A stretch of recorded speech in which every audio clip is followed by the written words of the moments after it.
Buenas tardes a todos ustedes. Estamos en la semana 17 y comenzamos con lo que es recursos naturales. El día de hoy veremos que recursos naturales, contaminación ambiental, potabilización de agua. Empezamos con recursos naturales y podemos decir que los recursos naturales son elementos de la naturaleza que los seres humanos utilizan para satisfacer sus necesidades. Son parte de la biodiversidad y forman la base de las sociedades productivas. Estos recursos naturales pueden ser del tipo renovables y no renovables, ¿no? Donde renovables se pueden regenerar a través de los ciclos naturales, como el agua o la fotosíntesis, y las no renovables son aquellas que existen en cantidades limitadas y no se regeneran a corto plazo, como los combustibles fósiles. Ejemplos de recursos naturales tenemos, por ejemplo, el agua, los árboles, el petróleo, los bosques, los minerales, plantas, animales, aire, entre otros. Vamos a empezar con la metalurgia. Es la ciencia que trata del estudio de operaciones industriales para la extracción de metales a partir de sus fuentes naturales, que son los minerales.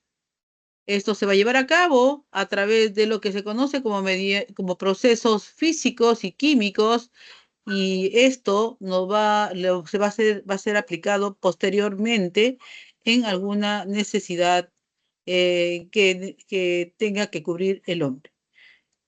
¿Qué es un mineral?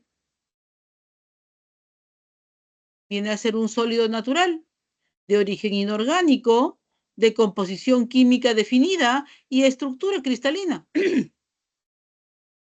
Sus nombres de estos minerales no guardan relación con su composición, ¿no? Pero estos sí pueden ser elementos o compuestos. Aquí tenemos el caso de elementos como el oro nativo, compuestos como la esfalerita o blenda, que es el sulfuro de zinc, ¿no? Que lo tenemos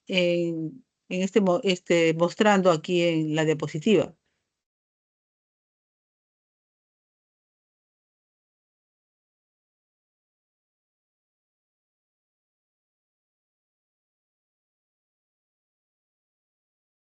Los minerales se clasifican según su industrialización, ¿no? Según su industrialización, pueden ser minerales metálicos y minerales no metálicos. Dentro de los minerales metálicos tenemos a la hematita, que viene a ser el óxido férrico, por ejemplo, ¿no? Tenemos la blenda o esfalerita, que es el sulfuro de zinc. Tenemos la galena, que es el sulfuro de plomo, el cinabrio, la chalcopirita, ¿no? La chalcopirita, que por ejemplo es un sulfuro de fierro y cobre, y tenemos al oro nativo entre estos minerales metálicos. Minerales no metálicos es el caso de la esmeralda, por ejemplo, ¿no? Que es una piedra preciosa. También tenemos a la roca fosfórica, que sirve para fertilizante, la caliza, que es un material de construcción, el grafito, que interviene en los procesos metalúrgicos y refractarios. Explotación de minerales metálicos. Miren, los minerales se pueden encontrar, ¿no? En los yacimientos, ¿no? En forma de vetas o en forma diseminada. En ambos casos, estos yacimientos van a contener el mineral valioso, ¿correcto? Como vetas, se van a encontrar como vetas, y para ello hay que escarbar el subsuelo, ¿correcto? Hay que trabajar y hacer túneles o socavón.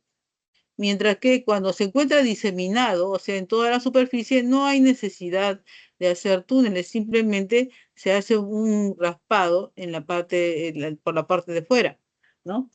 Este es el caso de que si se lleva a cabo la explotación por vetas, estaremos nosotros en el caso del laboreo subterráneo o socavón.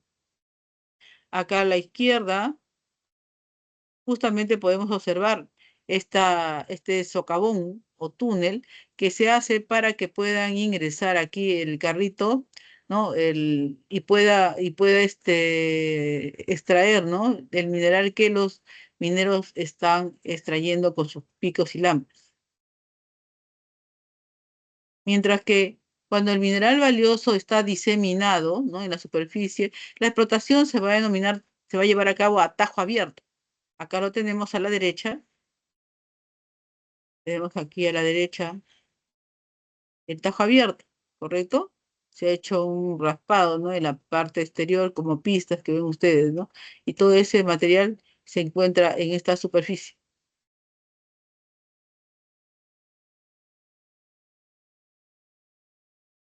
Tanto por laboreo subterráneo como por tajo abierto, lo que se encuentra o lo que se va a extraer se llama mena.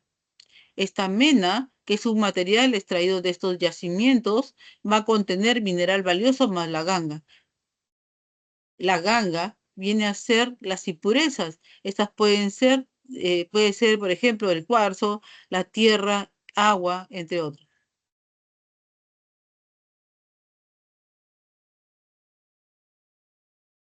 Como hemos explicado al comienzo, ¿no? La metalurgia, ¿no? La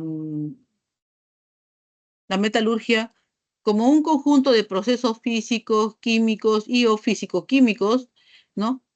Lo que va a hacer es, va a realizar, a través de esos procesos se va a realizar la concentración, ¿no? de los minerales valiosos, ¿no?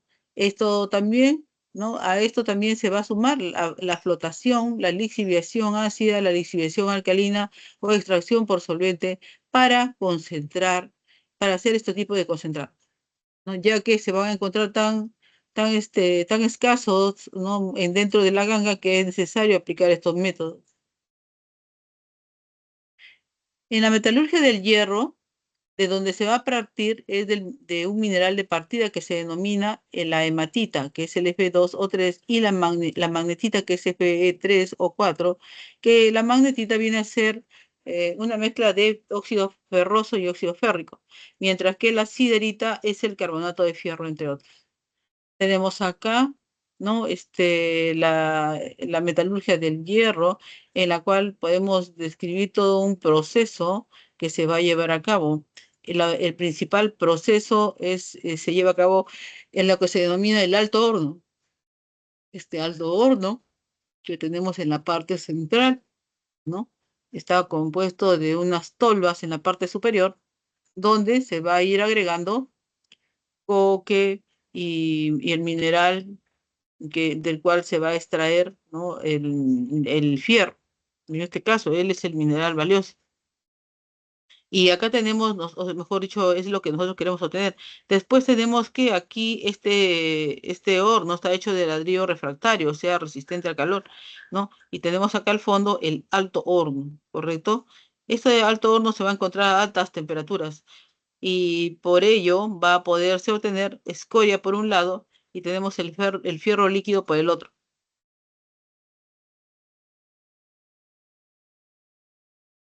En este alto horno, ¿no? Si ustedes pueden observar, ¿no? La altura que tiene, ¿no? En comparación, ¿no? Para que vean ustedes en comparación a una persona, acá la tenemos la persona en la parte inferior, imagínense el tamaño que tiene en comparación al alto horno. Y aquí le he puesto de amarillo para que lo vean. Entonces, ¿qué pasa? Por la parte superior ingresa mineral, piedra caliza y coque. Conforme va bajando, ¿no? Se baja la altura en el torno, va subiendo la temperatura.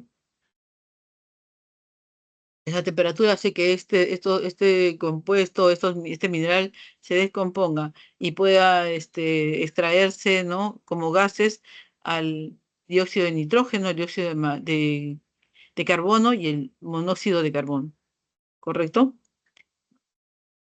Esta, mm, este alto horno tiene en la parte inferior una tobera para suministro de aire caliente, tiene una boquilla de soplado de aire caliente, puede ser muchas también. Y tenemos acá una salida para la escoria y tenemos acá una salida para el fierro fundido.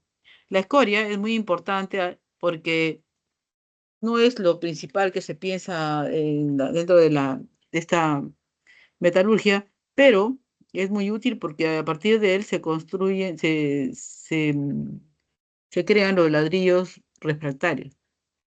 Por otro lado, la salida de hierro fundido es el objetivo de nosotros de obtener el fierro para hacer todo tipo de elementos como vigas, ¿no?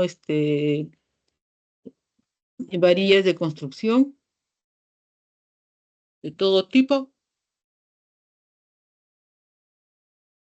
que se utiliza en la industria de la construcción. Entonces vamos a tener aquí que a estas temperaturas, ¿no?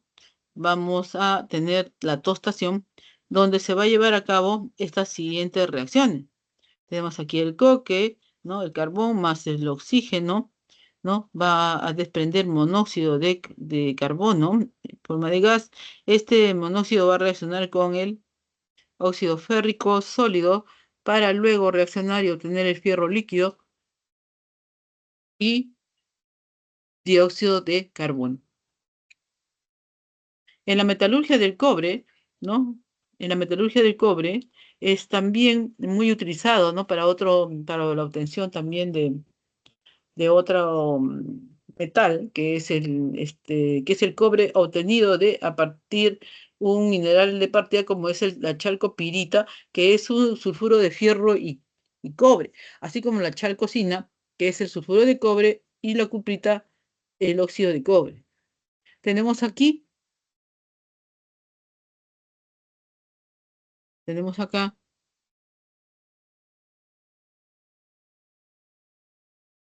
todo el proceso, ¿no? Todos los procesos que sigue el cobre para llegar a la parte final, ¿no? A la aplicación, que en este caso serían las placas laminadas turboseídas.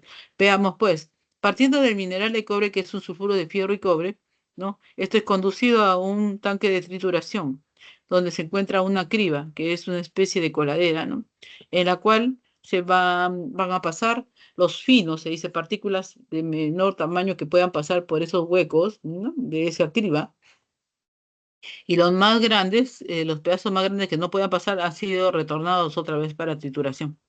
Los que continúan, que son unas partículas, ¿no? De un tamaño adecuado, van a ingresar a también se le denomina mineral cribado, va a ingresar al molino de bolas.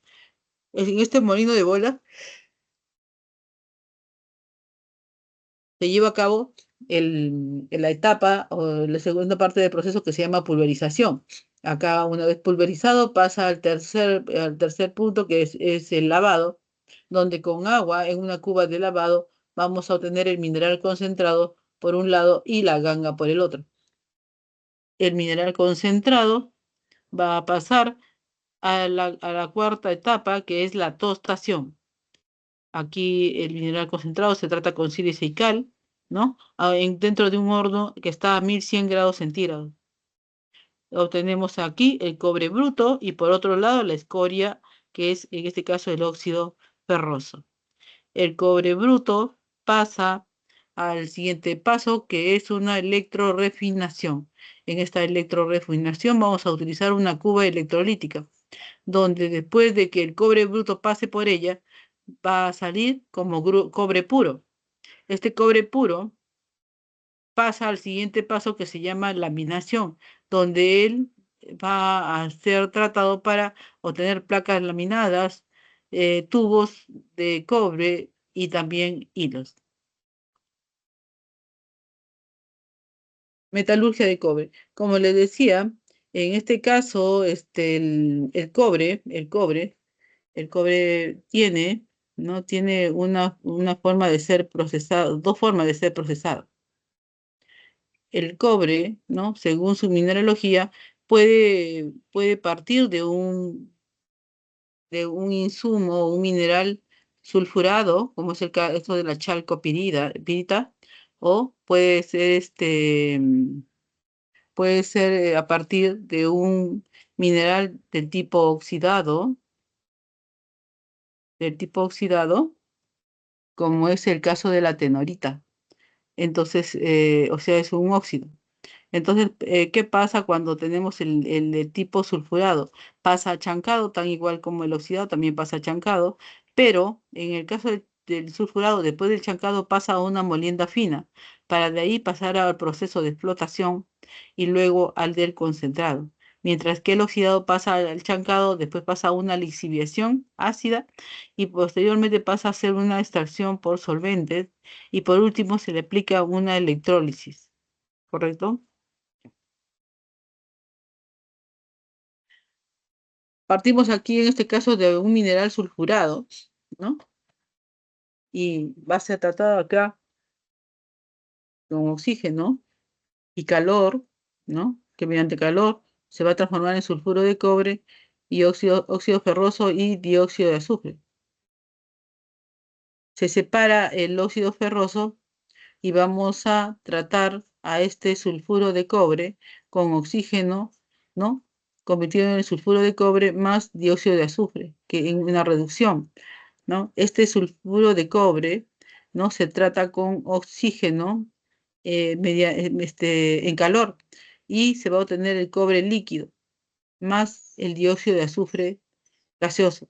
Este cobre líquido que se obtiene mediante este proceso se le va a obtener de 70 a 75% de pureza.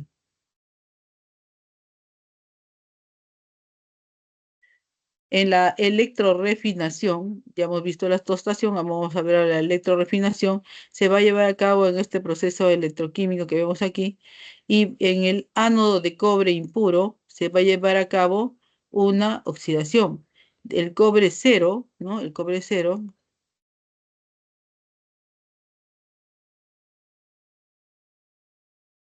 va a pasar a cobre más 2, ¿no? Y en el cátodo de cobre impuro, ¿no? Va a haber una reducción de cobre más 2 acuoso, va a pasar a cobre cero.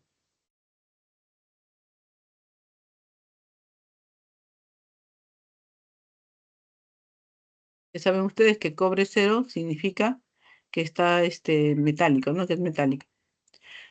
Ahora vamos a partir del mineral, cuando es el mineral oxidado, en el caso de la tenorita o la cuprita. Tenemos acá la lixiviación ácida, es lo primerito que va a pasar, ¿no? Esta lixiviación ácida se hace para que se transforme el mineral valioso desde la fase sólida a la fase acuosa.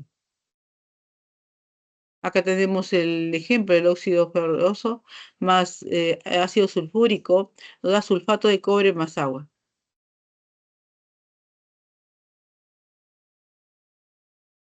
Posteriormente pasa a una extracción por solvente, donde la solución resultante, que es el sulfato de cobre, se va a concentrar con solvente orgánico en un proceso de extracción y reextracción, para después pasar al proceso de electrólisis, ¿no? Donde la solución resultante, que es el sulfato de cobre acuoso, se va a purificar, ¿no? En las celdas electrolíticas, depositándose en el cátodo, ¿no? El cobre sólido que de un 99.99% de pureza.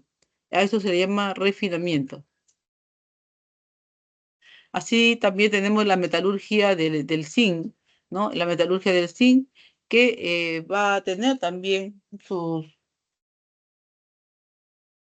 partes, ¿no? Mediante las cuales, ¿no? Podemos ver ahí el diagrama de proceso de producción de zinc.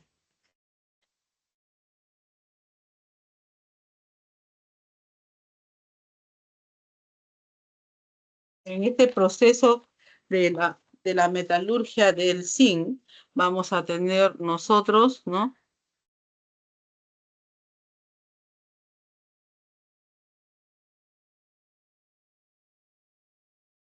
También el proceso de tostación, ¿no?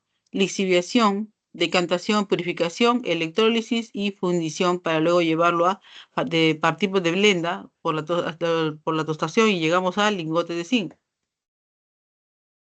En esta metalurgia de zinc tenemos que en la tostación se va a llevar la transformación de los sulfuros en óxidos.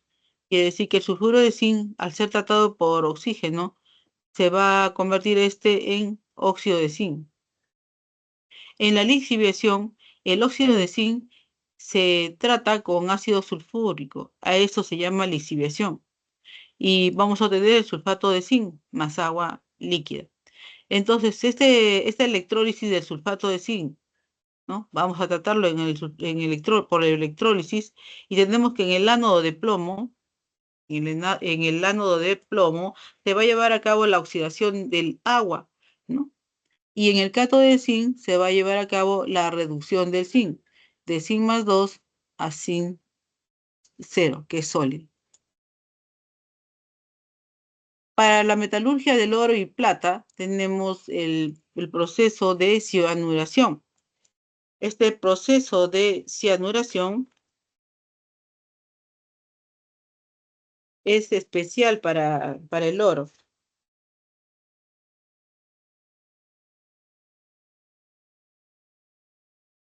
Mediante este proceso, ¿no?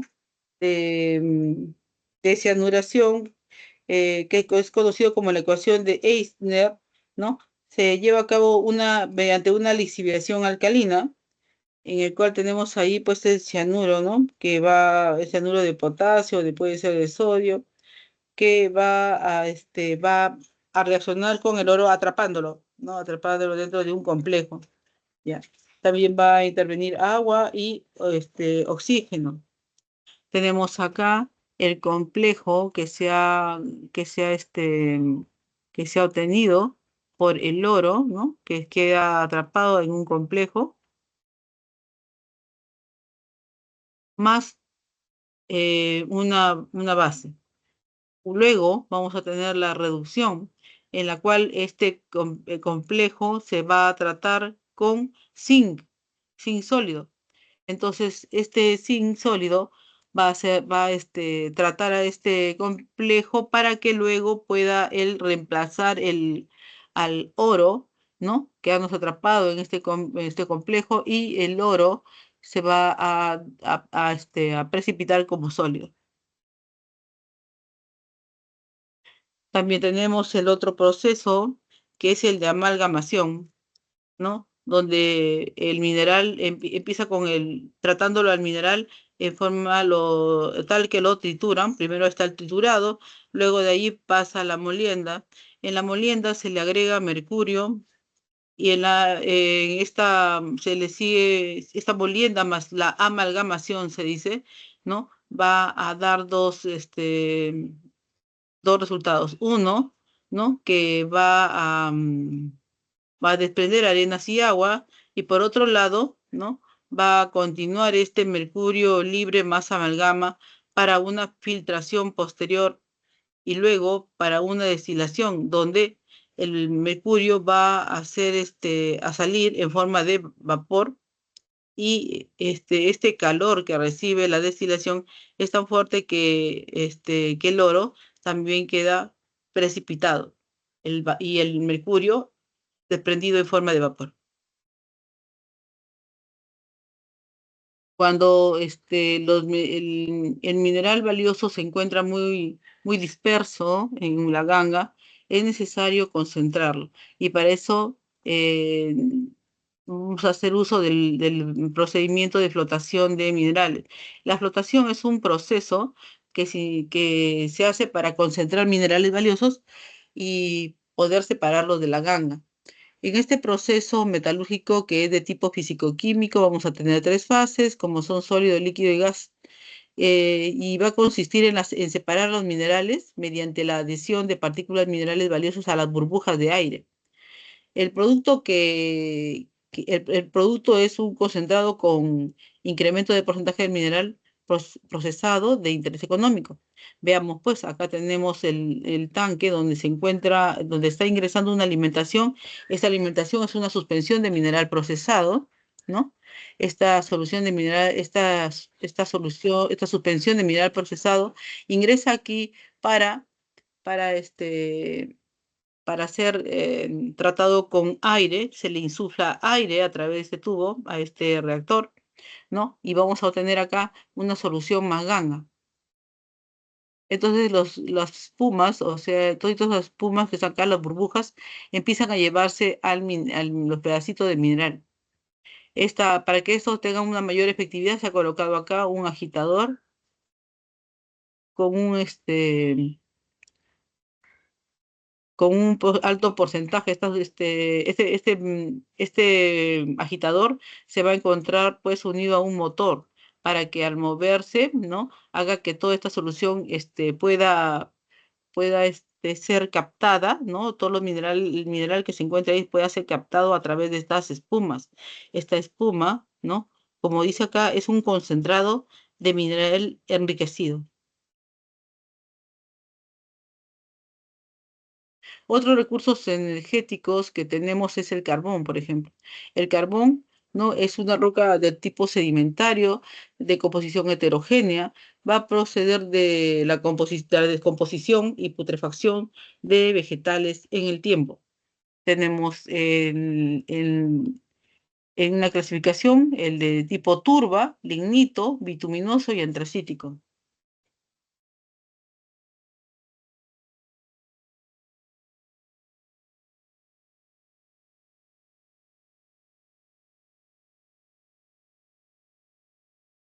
El, Tenemos en este caso estos carbones, ¿no?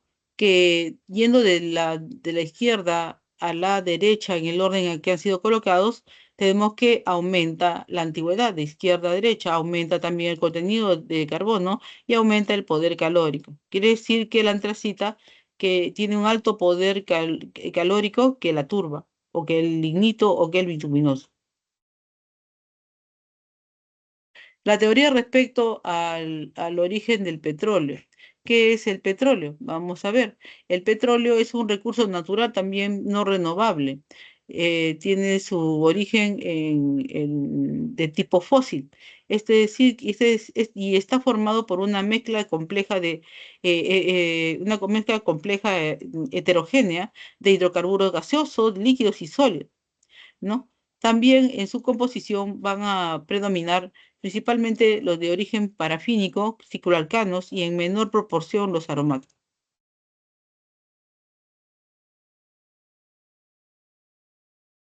Su origen data de la prehistoria, ¿no?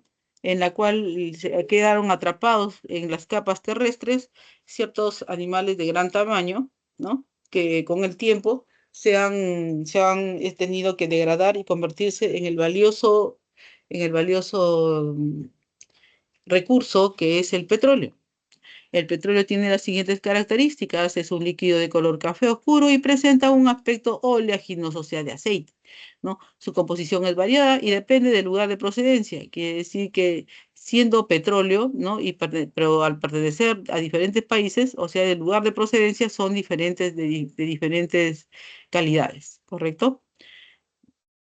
Es más viscoso que el agua, pero menos denso e insoluble en él. En la industria del petróleo, ¿no? Podemos decir que esta comprende de varias etapas. Por ejemplo, tenemos la exploración, en la cual se trata de ver de qué calidad es ese petróleo que vamos a sacar, o si hay una cantidad suficiente para poder explotarlo. Tenemos también que la parte siguiente es la perforación, donde se hace romper mediante una barreta la superficie para llegar hacia el, el recurso tan valioso que es el petróleo. Una vez que se ha perforado, se sigue la explotación llenando estos barriles, ¿no? Estos barriles son de petróleo crudo, de los cuales hay que eliminar sólidos térreos y agua.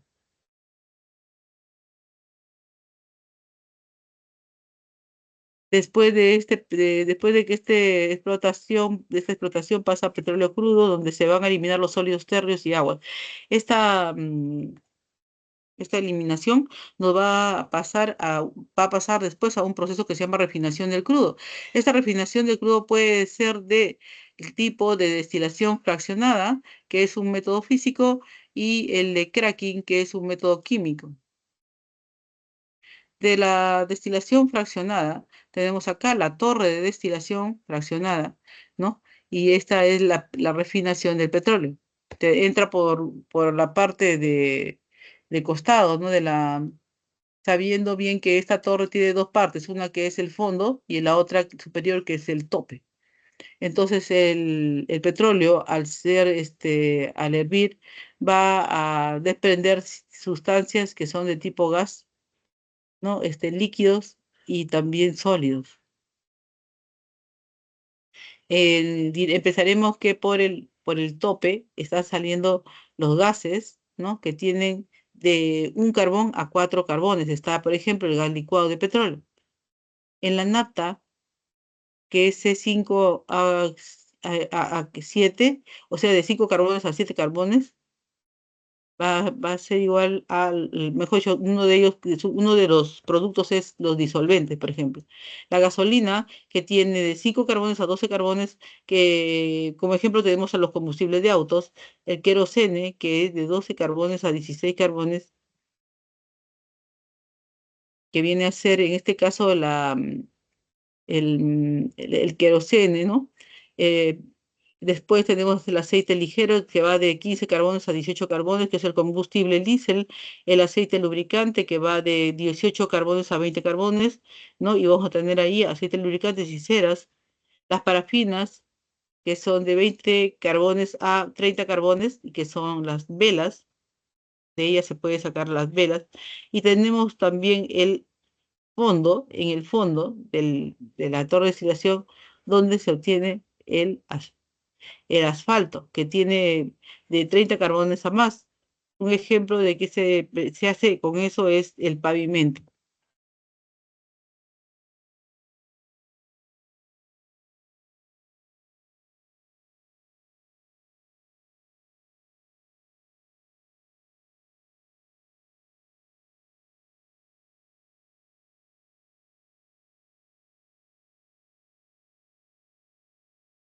Ya, vamos a ver aquí. Tenemos acá la refinería de Pampilla, la refinería de Conchán, la refinería de Pucallpa y la refinería de Talara, donde también se lleva a cabo ¿qué? La refinación del petróleo, ¿correcto? Otra forma, otro método, el método químico, como les decía acá, ¿no? En las etapas de industria del petróleo, ¿no? La otra etapa que consiste también en la refinación del crudo se llama cracking, que es el método químico. Y mediante el cracking de petróleo, lo que va a pasar es lo siguiente, puede ser del tipo cracking térmico, que se va a llevar a cabo de 650 a 700 grados centígrados en las cámaras de reacción, para luego esta pasar a ser destilado y obtener la gasolina. Y tenemos aquí, por ejemplo, la reacción, ¿no? Parte del N-octadecano, se trata con calor y se tiene el isooctano, que es un alcano, y más un alqueno. En el cracking catalítico, que va a llevarse a cabo a 300 grados centígrados con zeolitas, luego pasa a la torre de destilación y vamos a obtener nosotros la gasolina.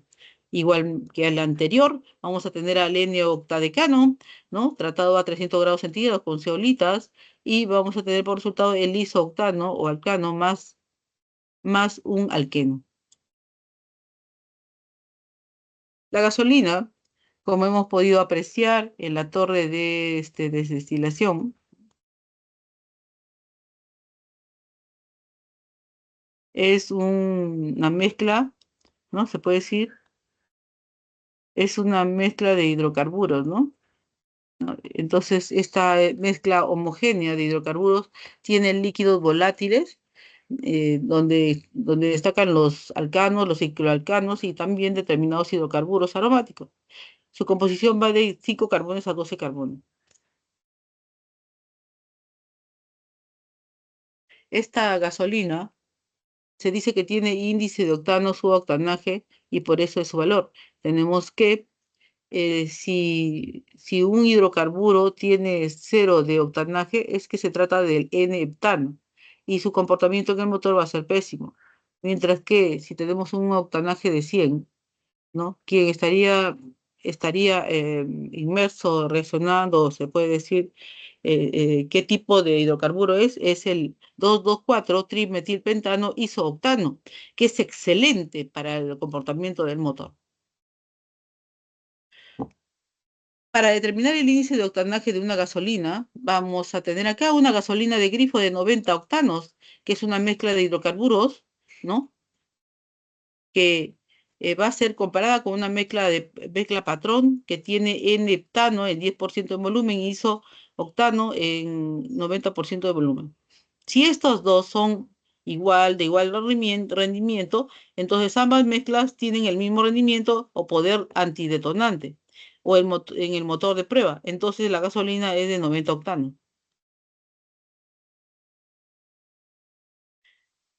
Como la gasolina es bastante explosiva, porque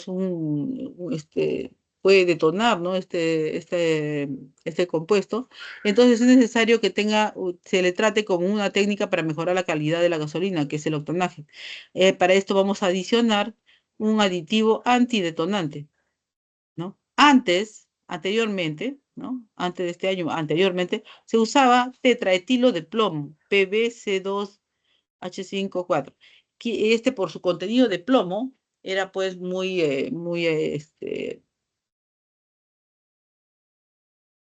dañino para la salud.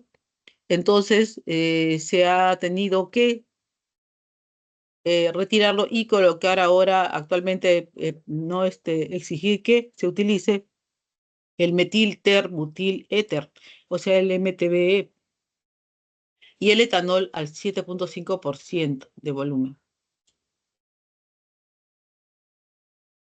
Otro recurso energético es el gas natural. Este gas natural, ¿no? Es un elemento, es un compuesto que está formado por metano, ¿no? Del 70 al 90%, etano, el propano de 0,20%, el butano, el dióxido de carbono de 0,8%, el oxígeno de 0 a 0,2%, el nitrógeno de 0 a 5%, el sulfuro de hidrógeno de 0 a 5%, y tenemos otros gases como el argón, el helio, el neón y el xenón en trazas.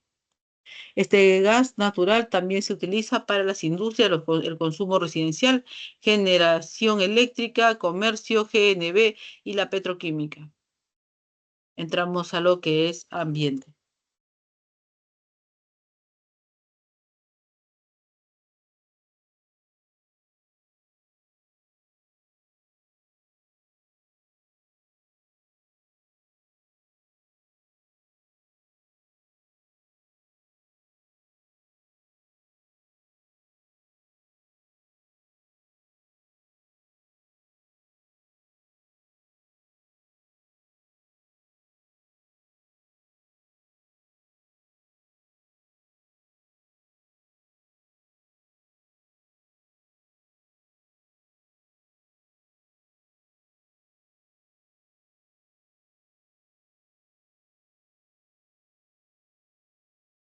Ya.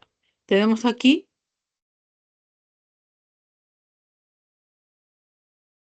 que en ambiente, ¿no? ¿Qué es el ambiente? Es todo lo que nos rodea, son sistemas naturales o artificiales que están interrelacionados y que son modificados por la acción humana.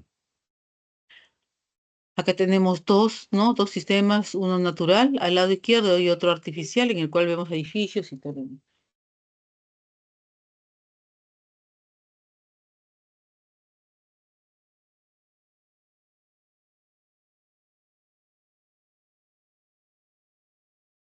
Por otro lado, tenemos acá el ecosistema, que es un conjunto de seres vivos integrados a su ambiente en perfecto equilibrio, determinando así un sistema estable como resultado de la interdependencia entre ambos. Por ejemplo, acá vemos los peces que no viven en forma, se puede decir, en equilibrio, perfecto equilibrio, ¿no?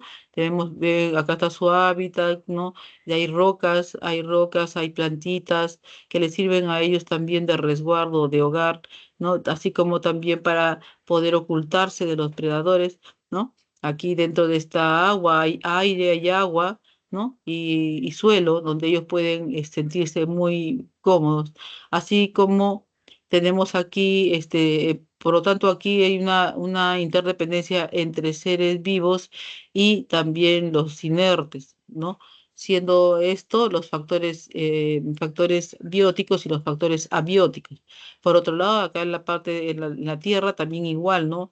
Hay seres vivos y hay seres inertes como el suelo, las rocas, ¿no?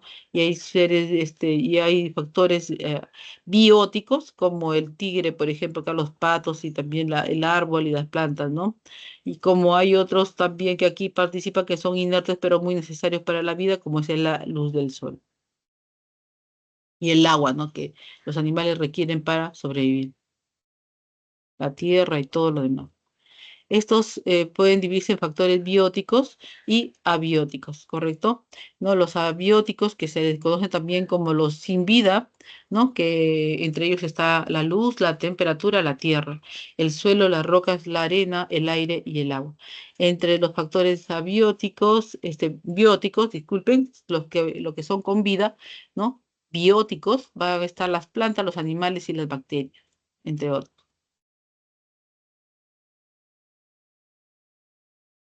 El ecosistema, ¿no? Puede ser del tipo natural o artificial. Tenemos el tipo natural a los arrecifes de coral, por ejemplo, los pantanos de villa. En los ecosistemas artificiales, ¿no? El hombre quiere llevarse un poquito de ecosistema natural a su casa, entonces no lo va a convertir en artificial teniendo pues este equipo que él ha hecho especialmente para que el pez se sienta a gusto, ¿no? Se llama acuario. Y por otro lado también a varios ambientes con diferentes climas de animales crear, ¿para qué? Para que eso se convierta en un zoológico. La ecología es una ciencia moderna que va a estudiar la relación entre el ambiente y los seres vivos. Es por ello que propugna el consumo de energía verde, ¿no? De energía verde, energía renovable, ¿no? Y no fósil, que ayude a que todos podamos interrelacionarnos de tal forma que se pueda crear energía. Después también promueve la limpieza del planeta, ¿no? Con el reciclado, reusado, ¿no? Y este tipo de acciones que permitan, pues, sobre todo, que la no contaminación del planeta. También tenemos la eco-friendly, que viene a ser, ¿no? El consumo de energía renovable y no de energía no renovable o fósil. El caso, por ejemplo, de la energía eólica, la energía hidráulica, la energía solar. Y en el caso de Eco-Friendly Home, que también mediante esta premisa trata la ecología de que se utilice en el hogar todo lo que sea del tipo ecológico y que permita que la casa sea el hogar de las personas sea autoindependiente, ¿no? Porque allí va a poder, y con energía renovable. Por ejemplo, acá vemos una celda fotovoltaica, tenemos que con eso se va a generar energía en esa casa y otras cosas más que van a ayudar a que se pueda seguir desarrollando sin dañar el ambiente. Pero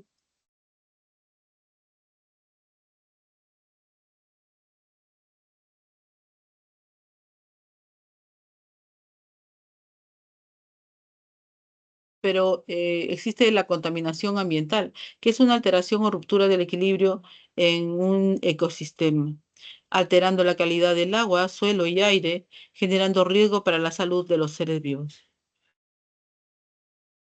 Acá vemos, por ejemplo, el problema que significa estas aguas negras que están cayendo al cuerpo de agua, ¿no? Vemos aquí en el siguiente cuadro, ¿no? Una escena bastante triste, ¿no? En la cual la basura que se amontona todos los días, ¿no? Ocupando suelos que también demoran en lo que se denomina desintegrar todo esto, ¿no?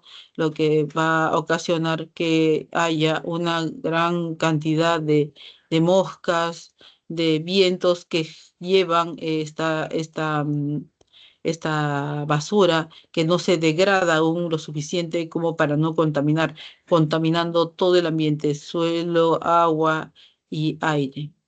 Vemos acá las industrias que con sus chimeneas botan gases venenosos como el dióxido de azufre, el dióxido de carbono, ¿no? Los óxidos de nitrógeno, bastante peligrosos para la salud de todos los seres vivos.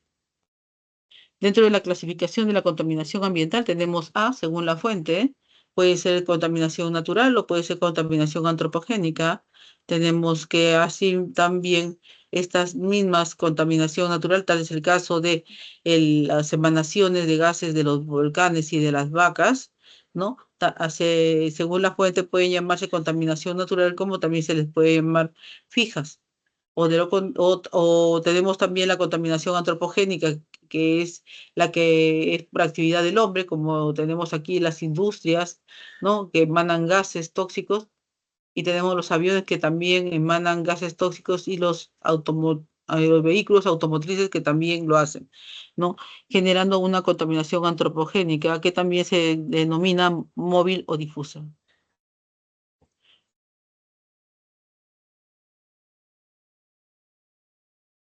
La clasificación también contempla la parte B, que según la naturaleza del contaminante, y esto puede ser física, como los ruidos y las ondas electromagnéticas, el calor, etcétera. También tenemos las químicas que pueden ser dadas porque las industrias, ¿no? Van a, van a desechar minerales, ¿no? Del tipo contaminante, altamente contaminante como es el plomo, ¿no? También compuestos como el monóxido de carbono, entre otros. La biológica que se da por los virus, las bacterias y otros. La nuclear que se da por desechos reactivos.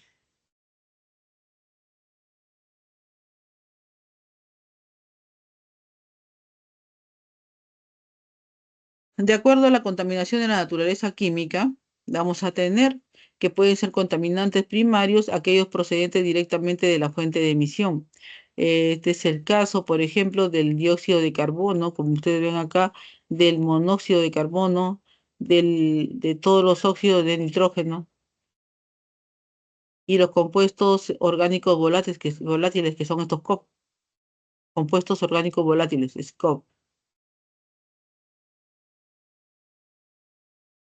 También tenemos los contaminantes secundarios, que son aquellos que son originados en el aire por interacción entre dos o más contaminantes primarios o por sus reacciones con los constituyentes normales de la atmósfera. Por ejemplo, tenemos el ácido sulfúrico, que viene a ser la interacción de la reacción entre el dióxido de azufre que se encuentra en el aire, ¿no? Que ha sido arrojado por las chimeneas de alguna industria, por ejemplo, que va a reaccionar con el oxígeno y la humedad del ambiente para formar ácido sulfúrico, que después se va a llevar a cabo, no va a contaminar como en forma de lluvia ácida. Tenemos como fuentes de contaminación del aire la actividad natural, ¿no? Como es el caso de la erupción volcánica, que es, por ejemplo, libera dióxido de azufre, las descargas eléctricas que producen ozono. Y ustedes saben muy bien que el ozono no pertenece pues a la troposfera, sino él está en la estratosfera, ¿no? Y si nosotros tuviéramos que depender del ozono, estuviéramos muertos porque el ozono para nosotros es muy venenoso, por eso que no se encuentra en la troposfera. El incendio forestal, por ejemplo, también libera dióxido de carbono y monóxido de carbono. Por la actividad humana, ¿no? Actividades mineras, por ejemplo, que son bastante perjudiciales, ¿no? Van a liberar metales pesados como el plomo, el mercurio y otros, los cuales pueden producir enfermedades en la sangre como la leucemia.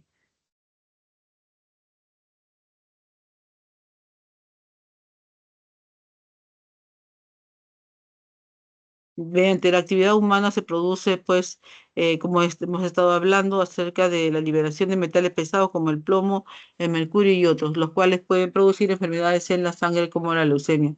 Igualmente, por la actividad del tránsito, ¿no? Los vehículos, ¿no? El parque automotor y todo eso, van a liberar estos vehículos dióxido de carbono, monóxido y óxido de nitrógeno, así como los compuestos orgánicos volátiles, estos compuestos orgánicos volátiles.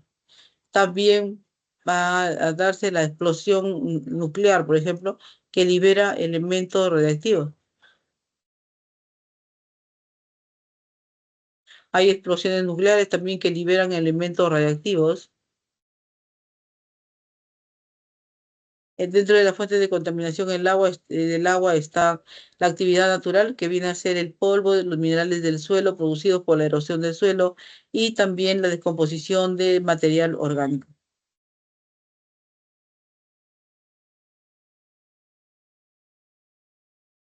Esta actividad humana contamina el agua a través de las aguas residuales, que son aguas negras o aguas plomas.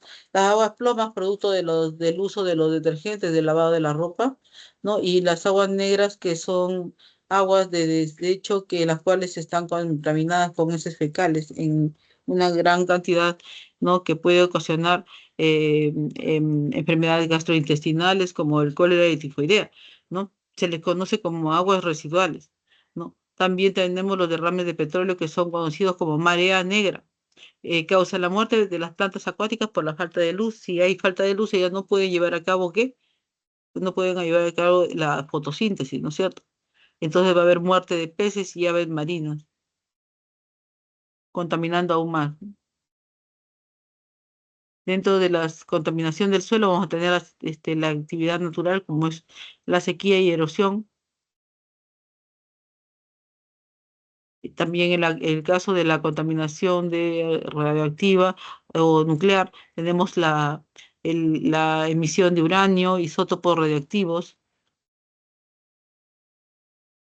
Dentro de la actividad humana, en la contaminación del suelo, están las industrias que desechan todos sus productos, sus residuos, sus restos al suelo, ¿no? También hacen uso los agricultores del excesivo uso de pesticidas, por ejemplo, ocasionando también daño.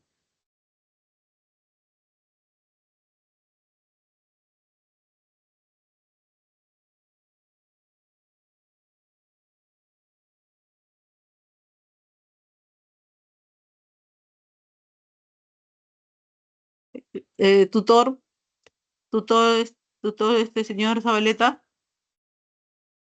señor Zabaleta, ¿me está escuchando? Ya, por orden del ingeniero Segarra, paso al aula 94 en este momento. Gracias.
Continuamos entonces, ¿ya?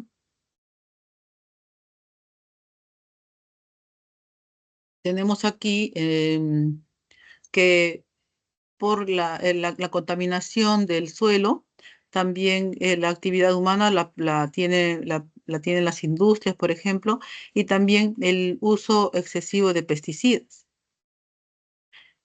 Esto, a continuación, vamos a ver el efecto de los contaminantes. Tenemos el dióxido de azufre, ¿no? Que, que va a generar las lluvias ácidas, ¿no? Este dióxido de azufre, ¿no? Así como los óxidos de nitrógeno, van a formar el ácido sulfúrico y el ácido nítrico, que después se va a vertir en los campos, ¿no? Y sobre las casas, ¿no? Sobre los cuerpos de agua como lluvia ácida. Esto va a generar también una interrelación con los seres humanos, ¿no? Mediante la cual no va a dañar las vías respiratorias. Esta lluvia ácida que proviene de los centros metalúrgicos y centros de termoeléctrica, de las centrales termoeléctricas, ¿no? Los hornos de fundición, consumen hulla, antracita y combustibles fósiles, ¿no? Y luego emanan dióxido de azufre, así como el parque automotor, que es aquel que está conformada por todos los vehículos de nuestro país, ¿no? Todos ellos consumen gasolina, GLP, GNB, los cuales expulsan al ambiente óxidos de nitrógeno.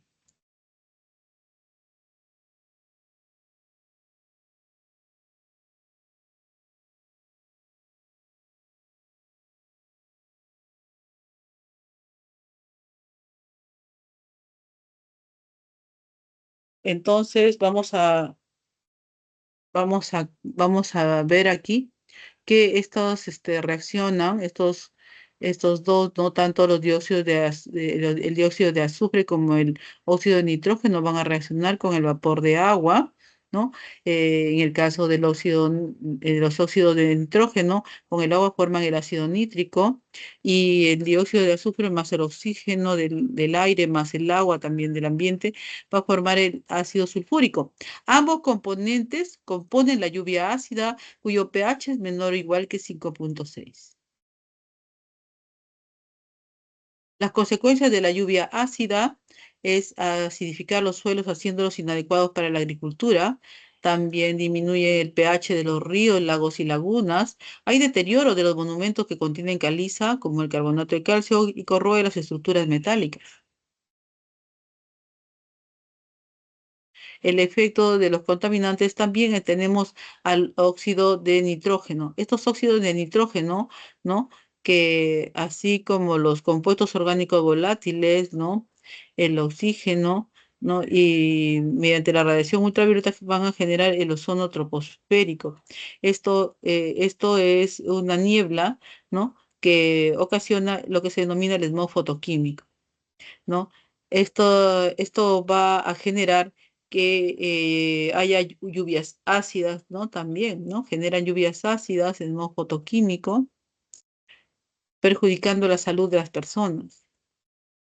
Acá tenemos el esquema simplificado del smog fotoquímico mediante el cual la radiación violeta, ¿no? La radiación violeta va a reaccionar pues aquí este gas que es el dióxido de nitrógeno, generando ácido nítrico, ¿no? Con el agua del ambiente, ¿no? También hay desprendimiento, ¿no? De estos de este óxido nítrico, ¿no? Y vamos a tener acá oxígeno atómico, ¿correcto? Este oxígeno atómico va a reaccionar con el oxígeno, va a reaccionar este oxígeno atómico con el oxígeno molecular, formando ozono en la zona troposférica donde no debe haberlo, creando después más adelante enfermedades como ya hemos visto, ¿no?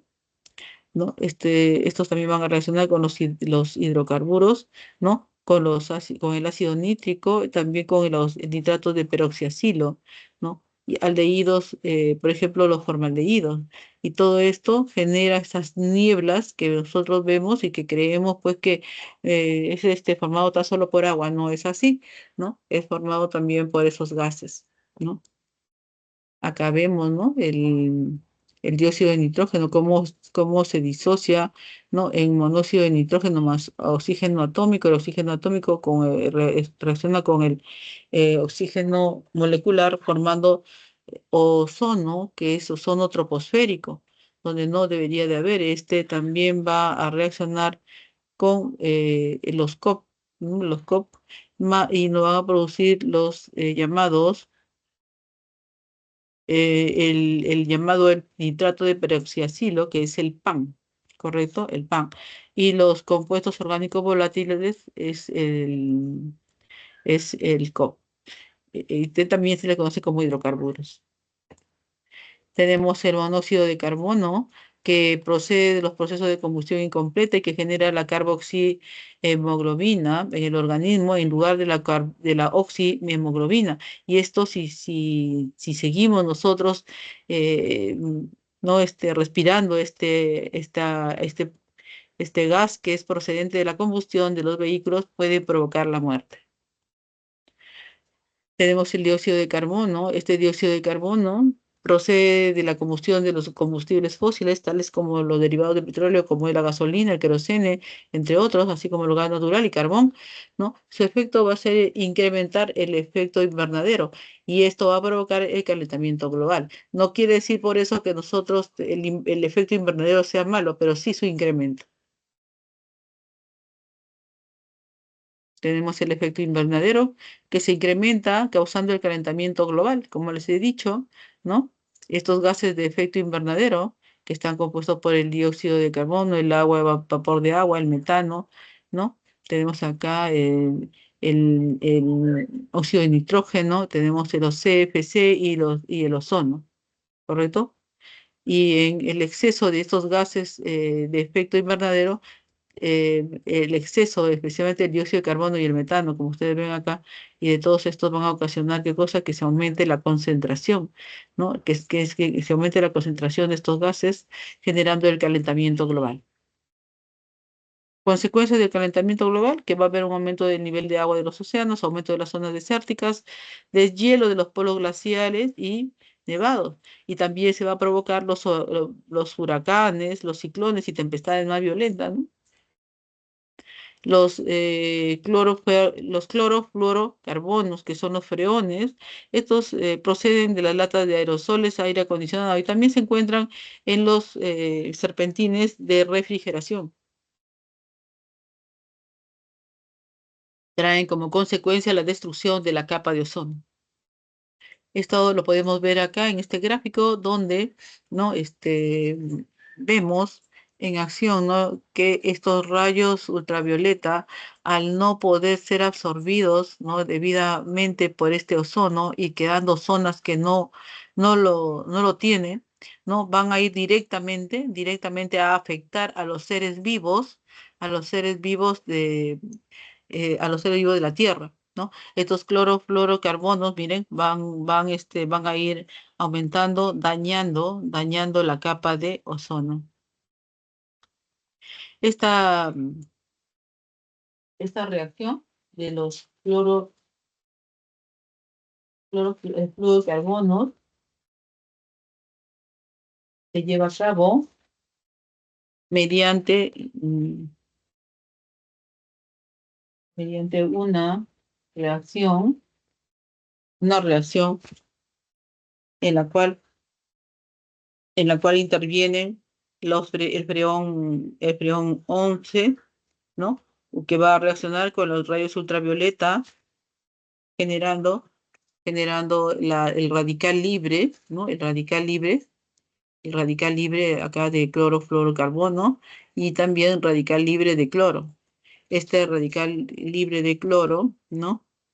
Va a reaccionar sucesivamente con el ozono. A la primera parte se le conoce como fotólisis de los CFCs. A la segunda parte, ¿no? De esta reacción, ¿no? En que los átomos de cloro liberados reaccionan con las moléculas del ozono, destruyéndolas y convirtiéndolas en oxígeno molecular, ¿correcto? En oxígeno molecular, ¿no? Esta reacción de cloro del cloro con el ozono. ¿no? Es una reacción del cloro con el ozono.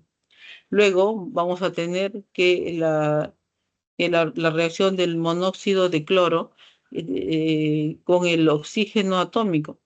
El monóxido de cloro, ¿no? Este monóxido de cloro va a reaccionar con el oxígeno atómico presente en la estratosfera, regenerando los átomos de cloro y liberando una molécula del oxígeno molecular, ¿no? Estas moléculas libres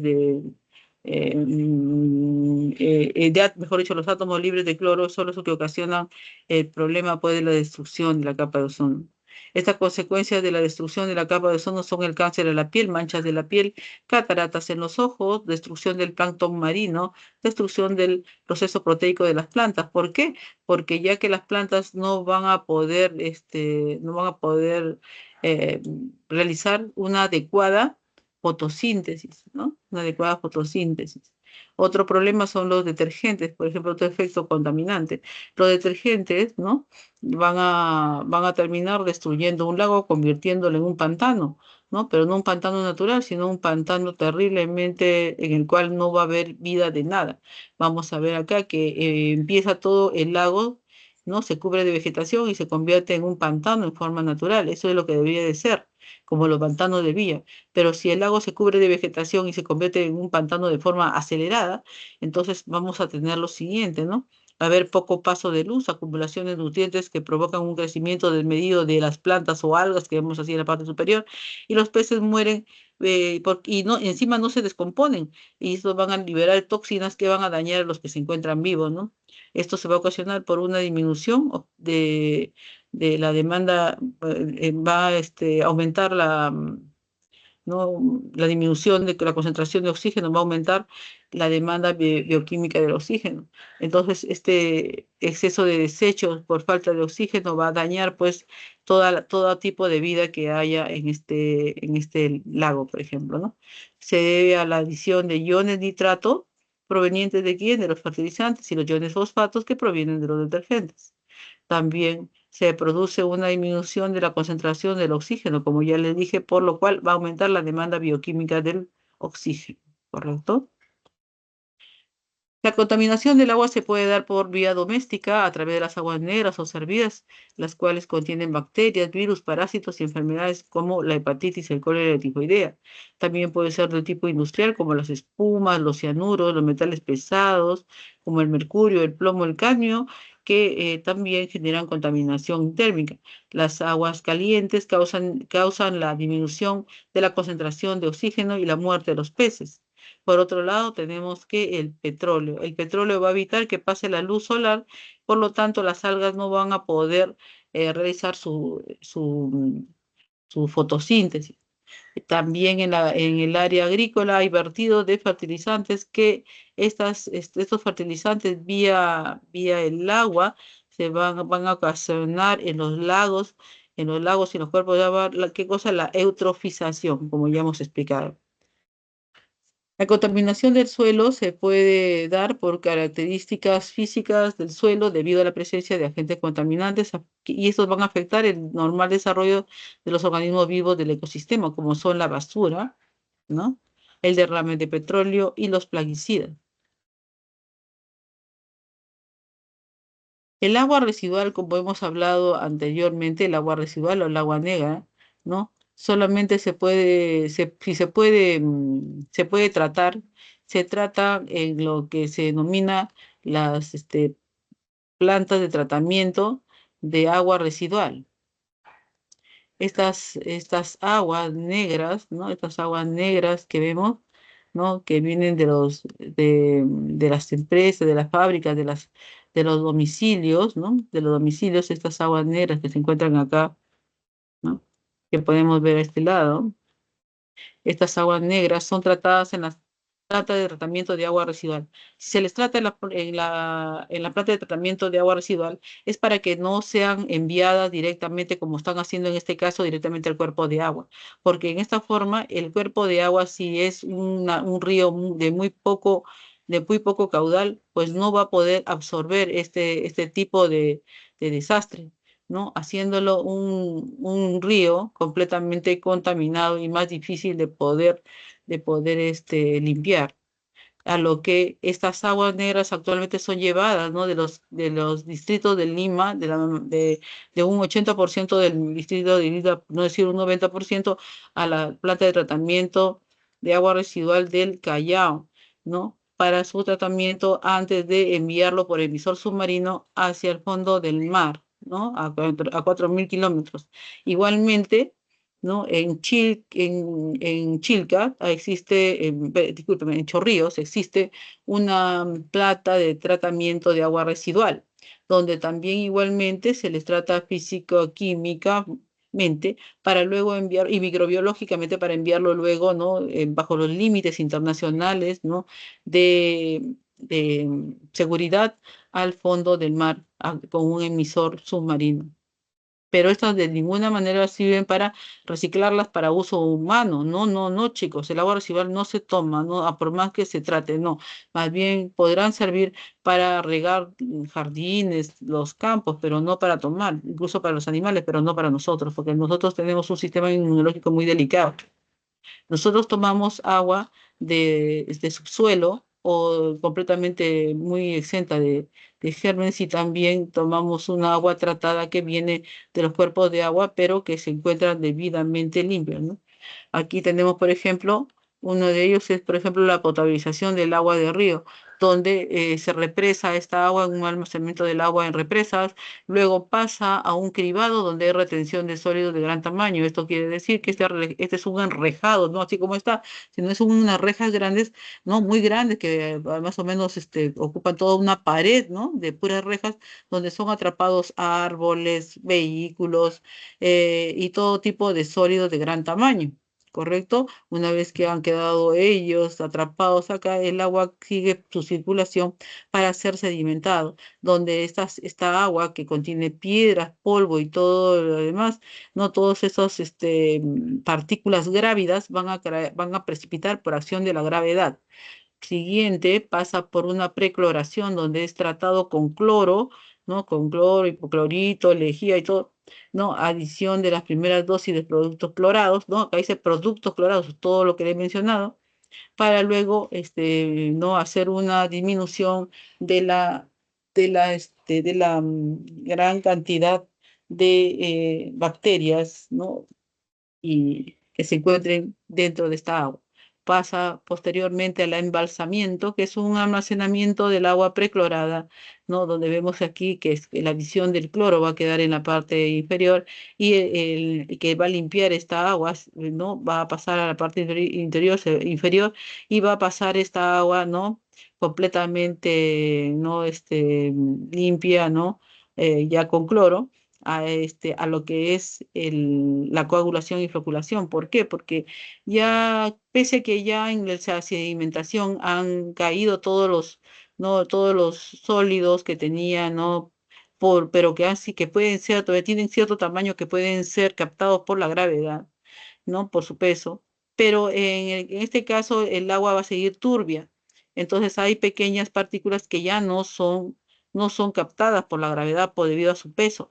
Por lo tanto, es necesario aplicar un coagulante, como en el caso del sulfato de aluminio tetradecahidratado, para que se formen unos coágulos. Posteriormente se aplica un floculador para unir estos coágulos y que pueda eliminarse la turbidez, ¿no? Mediante la formación de estos coágulos, para luego precipitarlos como flóculos, ¿no? Por gravedad. Entonces, si eso se va a dar en donde, en la decantación y filtración, donde se eliminan los coágulos. Luego, nuevamente, esa agua ya transparente, ¿no? Limpia, ¿no? De una gran cantidad de bacterias, se le vuelve a echar cloro, lejía, hipoclorito, ¿no? Para la desinfección nuevamente y eliminación de bacterias, ¿no? De una mayor cantidad más de bacterias. Luego de ahí va a pasar a un almacenamiento de esta agua potable para luego ser enviadas a sus domicilios.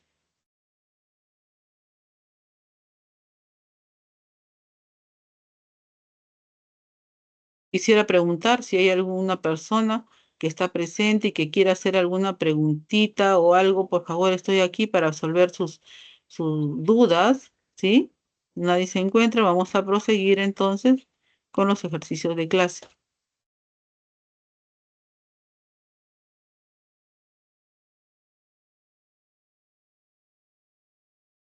Abuela. En el Perú, de acuerdo a su industrialización, los minerales se van a clasificar como metálicos o no metálicos. Al respecto, complete el siguiente cuadro e indique la composición o nombre de los minerales metálicos en 1, 2, 3 y 4, respectivamente. Entonces, vamos a ver aquí las características, ¿no? Para las preguntas. Dice la primera, ¿no? Vamos a ver qué elementos son el 1, 2, 3 y 4. Ya, empezamos. En el primero es el sulfuro de fierro y cobre, que sería la chalcopirita. La chalcopirita. El siguiente, el 2, es el óxido férrico, que viene a ser la hematita. La hematita. Y por último tenemos que la esfalerita, la esfalerita, el 13, la esfalerita, ¿no? La esfalerita que viene a ser el sulfuro de zinc. Y la galena, el sulfuro de plomo. Por lo tanto, la respuesta sería la E. Gracias.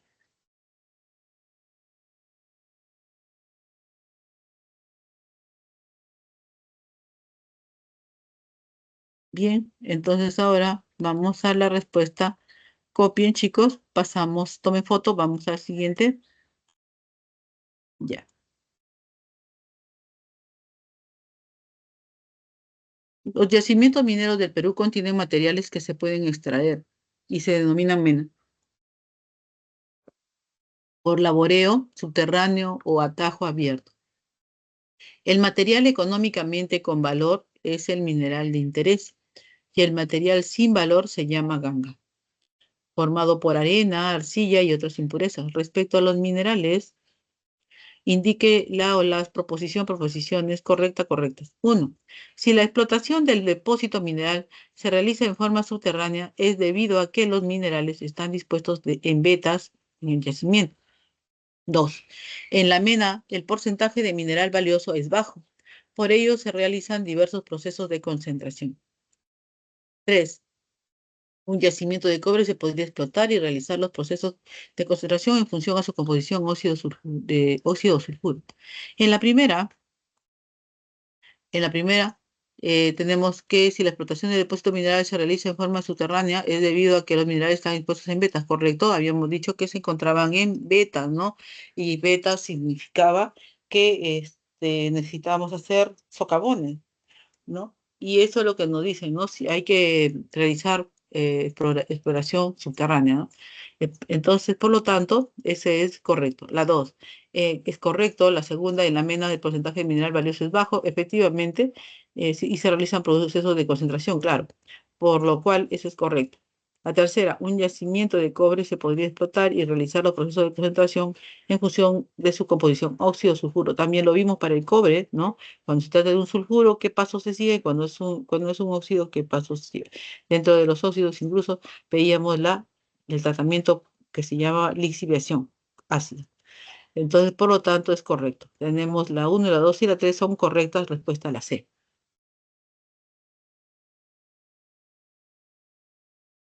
Siguiente pregunta.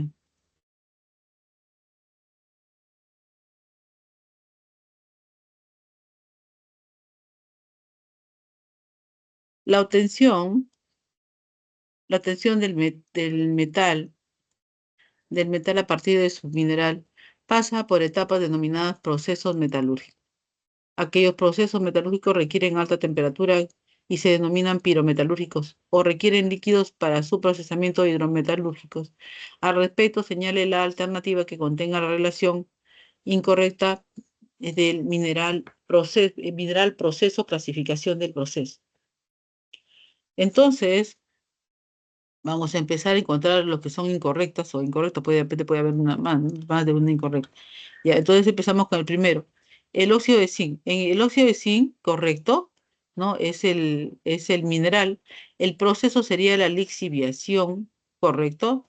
pero no es microbiológico. Habíamos dicho que es hidrometalúrgico, o sea, químico, ¿correcto? Por lo tanto, por lo tanto,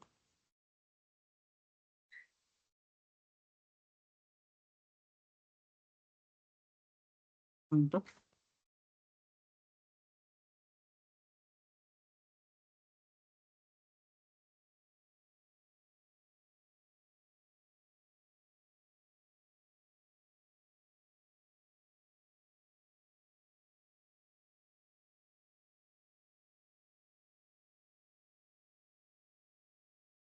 Ya. Por lo tanto, esta de acá está ya mal la parte del microbiológico, ¿correcto? No es microbiológico, es del tipo químico, del tipo químico hidrometalúrgico.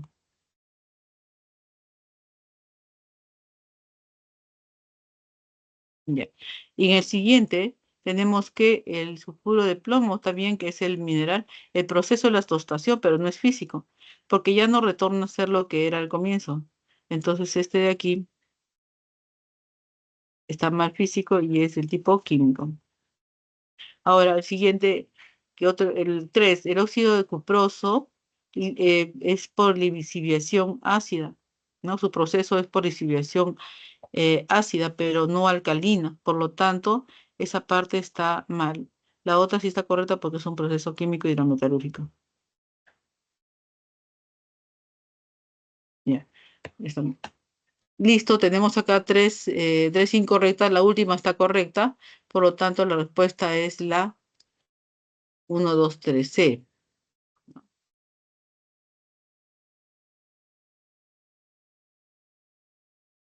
Siguiente problema.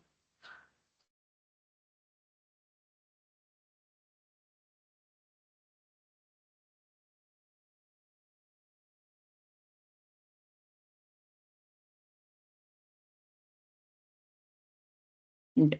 En este problema nos dice en el Perú, los minerales se clasifican en metálicos y no metálicos. Respecto a la información, señale la alternativa que contiene el valor de verdad o falsedad de cada una de las proposiciones. La arena que está compuesta por sílice es un mineral no metálico y se explota por laboreo subterráneo. Cuando hablamos de laboreos subterráneos que tenemos que hacer socavones para extraer la arena, ¿así es? Claro que no. Por lo tanto, esta de aquí es falsa.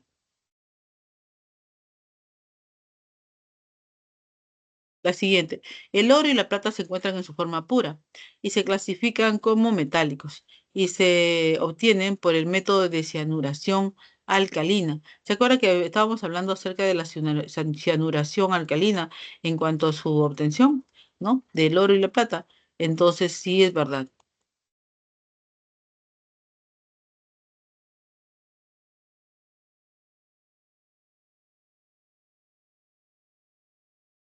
El siguiente, un proyecto minero se establece para buscar la ganga por ser parte de la parte más valiosa. No, la ganga no es la parte más valiosa. No, es al contrario, ¿no? La mena es la parte importante, por lo tanto, esto es, no, esto diré, el mineral valioso es la parte más importante dentro de la mena. Esto es falso. Si es falso, verdadero, falso, falso, verdadero, falso, entonces es la E.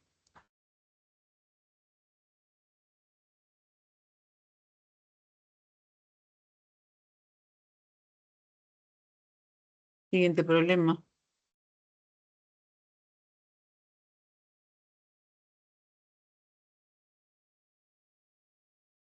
La minera Shogun de Hierro Perú produce hierro en el país con una participación del 98,5%.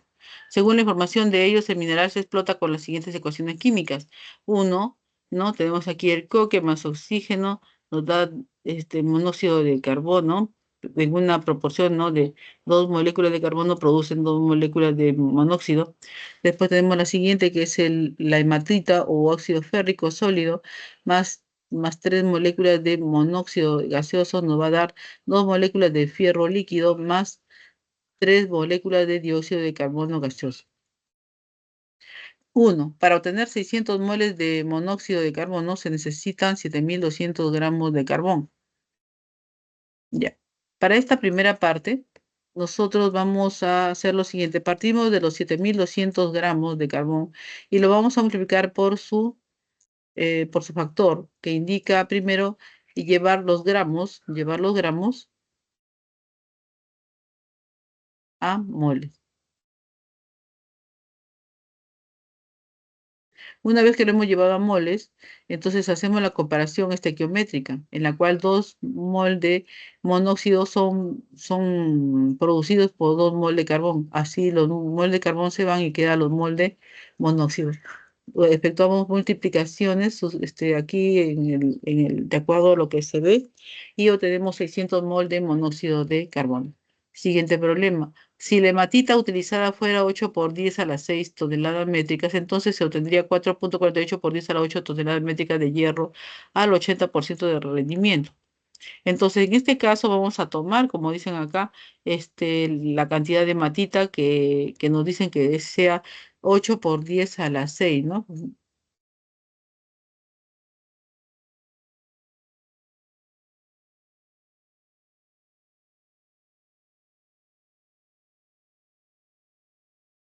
8 por 10 a las 6 toneladas métricas. Entonces, lo que vamos a hacer es lo siguiente. Esta 8 por 10 a las 6 toneladas métricas de hematita, lo vamos a multiplicar por la cantidad estequiométrica que tenemos, ¿no? En esta vemos que una molécula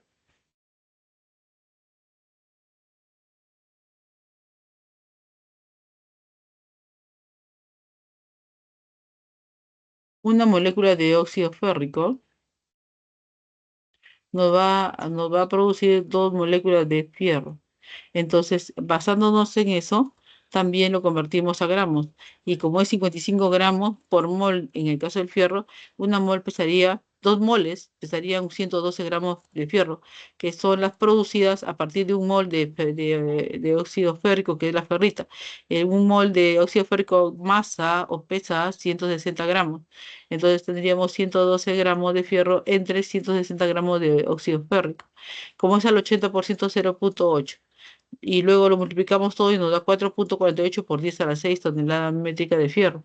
Por lo tanto, es falso. ¿Por qué? Porque no es el mismo resultado, ¿no? Acá tenemos 10 a la 6 y acá tenemos 10 a la 8. Por lo tanto, es falso. En el siguiente, con la misma cantidad de matita del punto 2, o sea, 8 por 10 a la 6, se obtendrían 6,6 por 10 a la 6 toneladas métricas de dióxido de carbón gaseoso al 100% de rendimiento. Entonces, en este caso, tenemos lo siguiente, ¿no? Aquí había un error, aquí dice a las 6, está bien, dice a las 6. Listo. Entonces, con la misma cantidad de matita, se obtendrían 6 por 6 por 10 a las 6 toneladas métricas de dióxido de cobre al 100%. Es verdadero. Entonces, partimos para él en 8 por 10 a las 6 toneladas métricas de óxido férrico, que multiplica la equivalencia, la equivalencia que nos da estequiométricamente, ¿no? El dióxido de carbono a partir de la hematita. En este caso es una de óxido férrico por 3, producen 3 de dióxido de carbono. Entonces acá hay 3 de dióxido de carbono, 3 moléculas de dióxido de carbono, ya que el dióxido de carbono pesa 44 por 3, 132 gramos, correcto. Tres moléculas de dióxido de carbono es a una molécula de hematita, ¿no? Una molécula de hematita produce 3 moléculas de dióxido de carbono. Multiplicamos por este factor y luego tenemos 6 por 6 por 10 a la 6 toneladas métricas de dióxido de carbono. Por lo tanto, eso es verdad. Siguiente problema. El petróleo es un aceite muy denso de color grisáceo que contiene muchos derivados que se obtienen por destilación fraccionada, siendo el más importante la gasolina por su economía. Según la información, seleccione la alternativa que contenga verdadero o falso cada uno de los siguientes enunciados. Uno, por destilación fraccionada se obtienen diversas mezclas de hidrocarburos, entre ellos se obtiene gasolina. Entonces, para este caso, Para este caso tenemos que la primera sería verdadero, ¿no? Sería verdadero. Para la siguiente, la gasolina se incrementa aplicando el craqueo catalítico, es decir, una reacción química a partir de moléculas de gran peso molecular. Eso también es verdadero. Entonces la primera y la segunda son verdaderos, falta la tercera. Un combustible tiene mayor índice de octanos si sus moléculas son ramificadas o son aromáticas. En la 3, esto es verdad porque un combustible tiene mayor índice de octano, ¿no? Si sus moléculas son ramificadas o aromáticas. Entonces, por lo tanto, los tres son verdaderos, siendo la respuesta la D.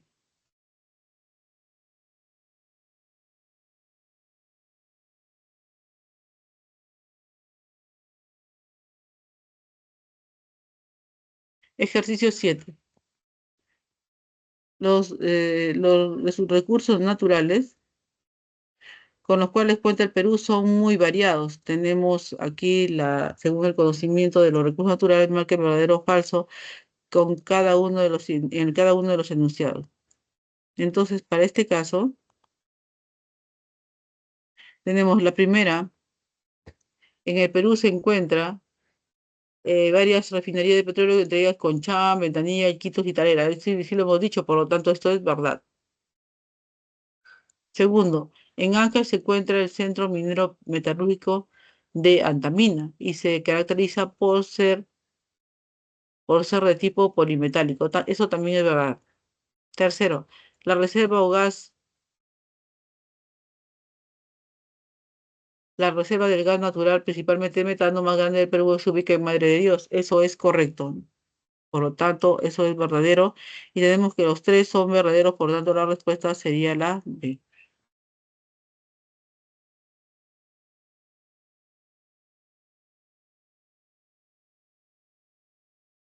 Siguiente pregunta, dice, se denomina ecosistema al ambiente en el cual los diversos organismos llevan a cabo su normal desarrollo.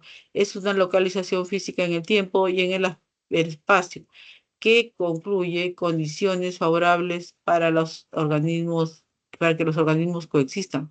Con respecto a los ecosistemas, seleccione el valor de verdad o falsedad de las siguientes proposiciones. Uno, la atmósfera y el agua de los lagos son componentes bióticos. Entonces, cuando se habla de componentes bióticos, cuando hablamos de componentes bióticos, estamos hablando de que tienen vida, y eso no es cierto, ¿no? Ellos no son bióticos, ellos son abióticos. Por lo tanto, la segunda, los árboles, entonces este sería falso. Los árboles, mamíferos e insectos son componentes abióticos. No, ellos no son, significa sin vida. Esto no es, ellos son al contrario, los que tienen vida.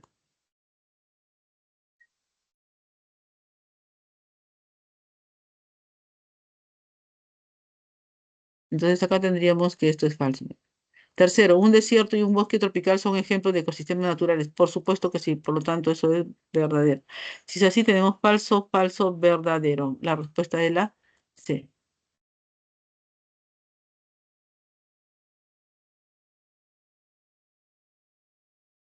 La calidad del aire en el Perú, un momento,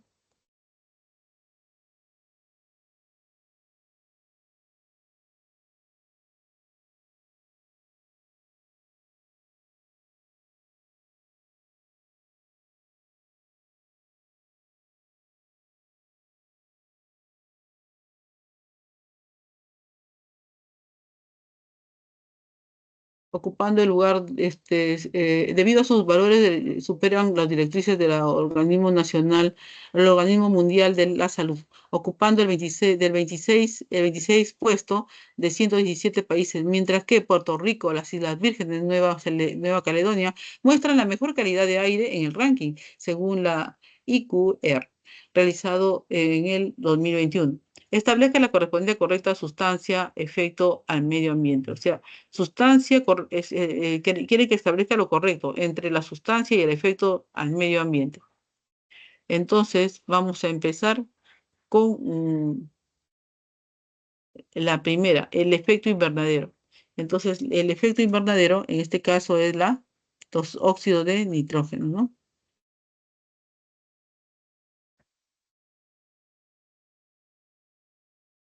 ¿Sí? Acá me dicen que sí. No, no, no, no, no. Tenemos el efecto invernadero. El efecto invernadero, a ver, sería la C, ¿no es cierto? El dióxido de carbono.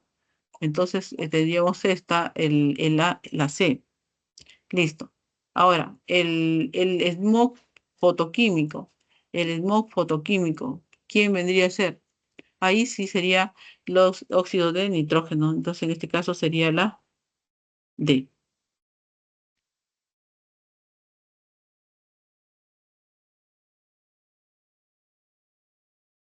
Disminuye la capa de ozono. ¿Quién serían los clorofluorocarbonados? ¿No? Sería la oxidante fuerte en la troposfera. Ese sería el ozono, o sea, la B. Por lo tanto, la respuesta sería CDAB, o sea, la D.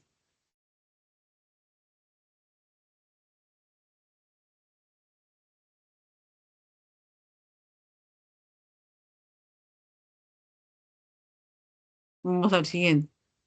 La huella de carbono en el Perú mide las emisiones de los gases de efecto invernadero procedente de la actividad humana. Entonces, según los datos del gráfico, marque verdadero o falso cada uno de los siguientes enunciados.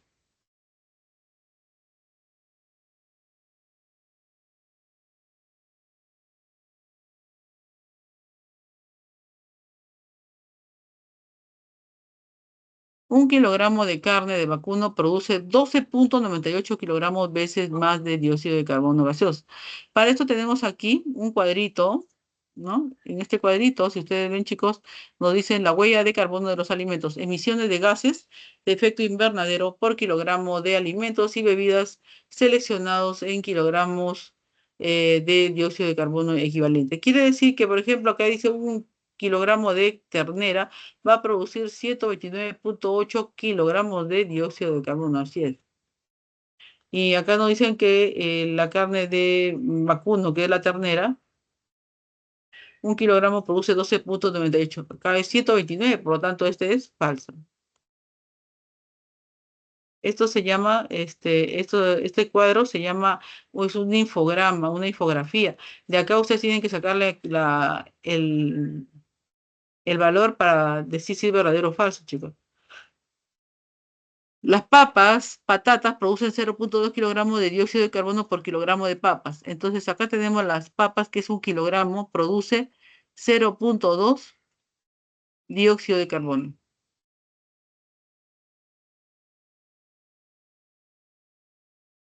Esta otra, sobre las patatas, eso sí es verdadero.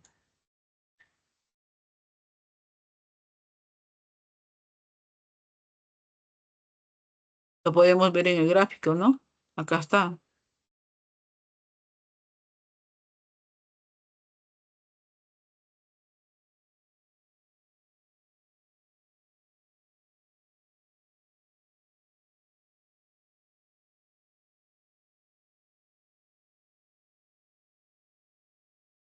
Tercero, la diferencia de dióxido de carbono, ¿no? En kilogramos entre los huevos y el vino, es 2,7 por 10 a la 6 microgramos de dióxido de carbono gaseoso. Entonces, en esta parte tenemos que hacer una comparación. Y la comparación es la siguiente. Del gráfico tenemos que un kilogramo de vino, ¿no? Produce 1,7 kilogramos de dióxido de carbono. ¿Dónde está aquí?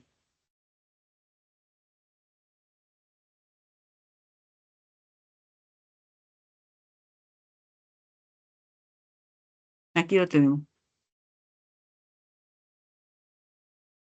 Luego se lee como un kilogramo de vino produce 1,7 kilogramos de dióxido de carbono.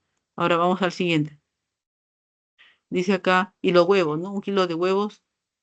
Entonces vamos a ver los huevos.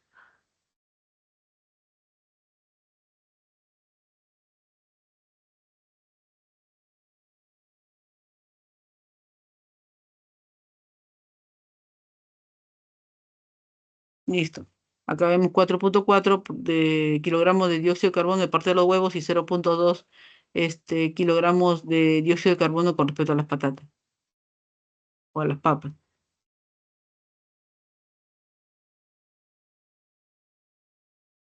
Entonces acá tenemos 1 kilogramo de huevos produce 4 puntos. Lo hemos sacado de dónde? Del cuadro de la infografía. Listo. Diferenciamos estas dos y nos va a dar 2.7 kilogramos de dióxido de carbono en gramos. Y está en kilogramos. Vamos a multiplicarlo por los factores de, como acá nos dicen kilogramos, lo podemos, 1 kilogramo es 10 al cubo gramos. Luego que lo hemos diferenciado, multiplicamos ya que por un factor, ya que lo tenemos que convertir a microgramos.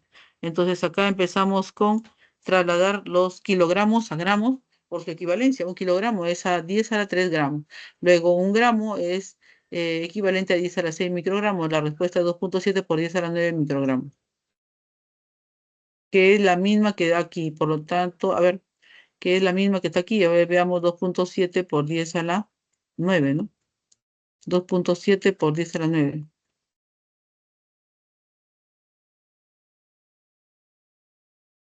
No, nos dicen acá 2.7 por 10 a la 6. 2.7 por 10 a la 6. Entonces, como acá nos dicen, ¿no? La respuesta es 2.7 por 10 a la 9 y no es 2.7 por 10 a la 6. Por lo tanto, es falso. Una actividad es un sistema formado por un grupo de procesos y acciones donde la contaminación ambiental afecta al entorno. Se tiene contaminantes primarios y secundarios en el sistema. Según la información responda verdadero o falso cada uno de los siguientes enunciados.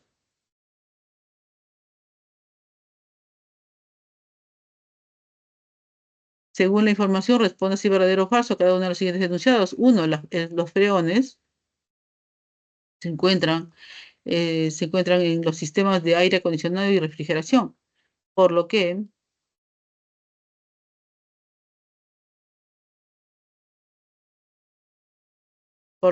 contaminan generando la destrucción de la capa de ozono. Eso es verdad. Eso es verdad.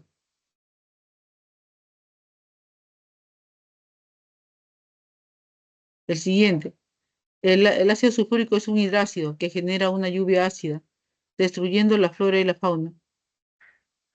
El ácido sulfúrico, al tener oxígeno en su molécula, es un oxácido y no un hidrácido, como dicen acá. Por lo tanto, esto es falso. Entonces tenemos la primera verdadera y la segunda falsa. La tercera.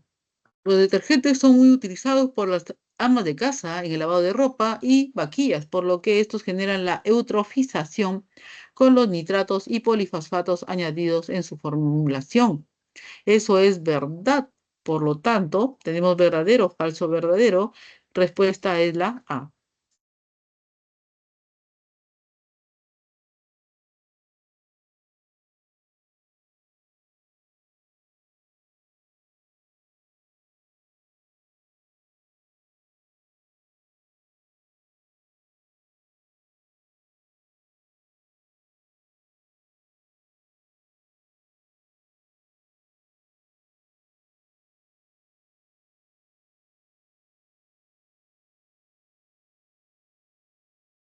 Ya, listo. La siguiente. Para la potabilización del agua de un río, lo primero que se necesita construir es una represa. En nuestro país, la represa de Antacoto, de Junín, ubicada a 4.600 metros sobre el nivel del mar, junta las aguas de 3 lagunas para potabilizar el agua para todo Lima y Callao. Almacena 200 millones de metros cúbicos de agua. Con respecto a la lectura, selecciona el valor de verdad o falsedad de las siguientes proposiciones. Si el consumo de agua por persona es 354 metros cúbicos por año, en Lima y Callao somos 12 millones de personas, entonces se consumen en total 4.5 por 10 a la 9 metros cúbicos por año.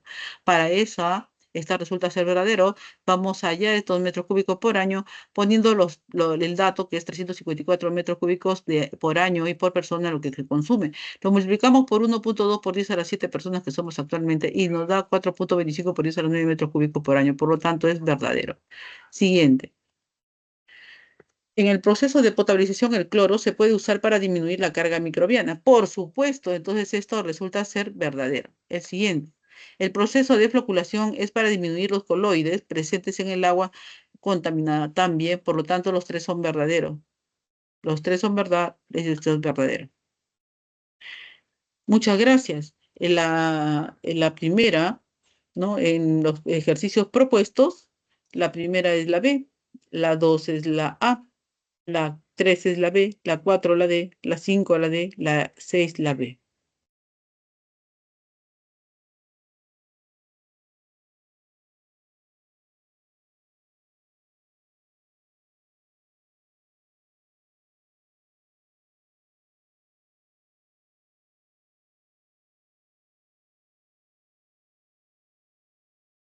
A ver, vamos a hacer un problema. Todavía tenemos unos 5 minutos. Vamos a insertar aquí.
Ya. Tenemos la cianuración, es un proceso metalúrgico para obtener oro. Luego se reduce con polvo de zinc hasta formar oro, el cual está representado por la siguiente ecuación, como ya hemos visto en la parte teórica. Para obtener 19,7 toneladas de oro con un rendimiento al 50%, determine las toneladas de zinc que son producidas, no, son introducidas, mejor dicho, al inicio del proceso. Entonces nos dan acá la masa molar del oro y del zinc y también cinco alternativas. Entonces empezamos a desarrollar proponiendo lo siguiente. Decimos entonces así.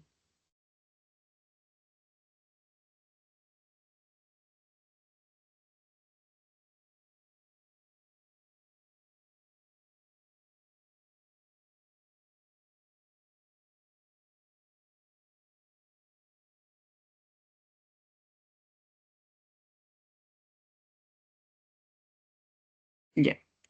De la ecuación química tenemos que un mol de zinc, ¿no? Va a producir 2 mol de oro. 65 toneladas de zinc, entonces van a producir 2 por 197 toneladas de oro. Luego vamos a tener que, determinando la masa del zinc, ¿no? Vamos a ver que, y un proceso con 50% de rendimiento,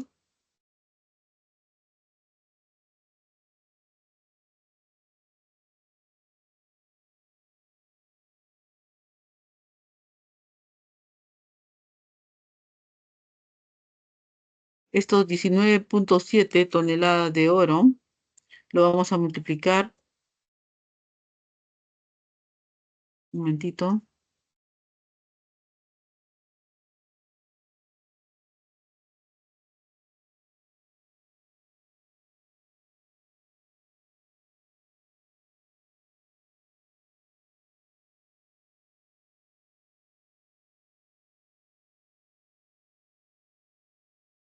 por 65 toneladas de zinc, ¿no? Que van a producir estos 2,197, no, 2 por 197 toneladas de oro. Y esto lo vamos a multiplicar por 100 sobre 50. Que lo estamos empleando al revés porque lo necesitamos que esté en esa forma debido al porcentaje, ¿no? Que se está pidiendo. Y no está como 50 sobre 100 sino 100 sobre 50. Listo. Luego que hemos multiplicado por todo ello, vamos a tener como respuesta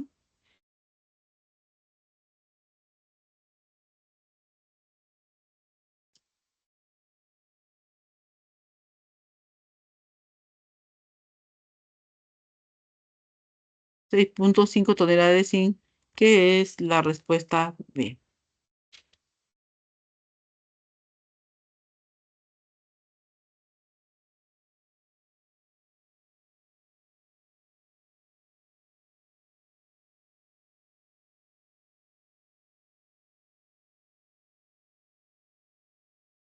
Y esta sería la solución para el primer problema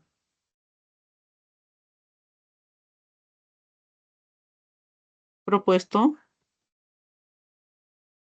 1.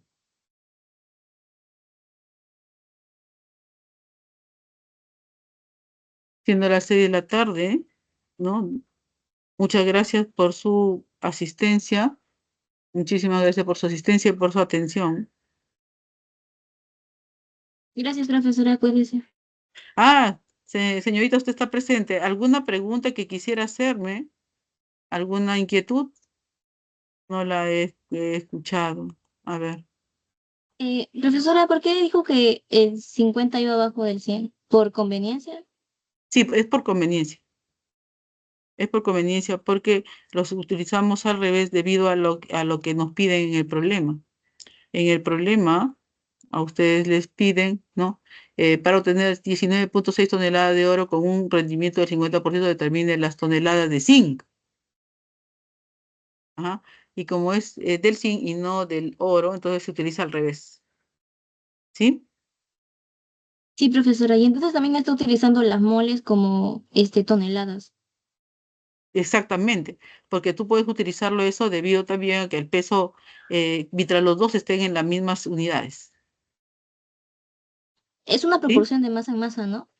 Es una proporción estequiométrica, una mol con una mol. A ver, mira, la ecuación, a ver, en la ecuación tenemos que el peso molecular del zinc es 65, ¿sí?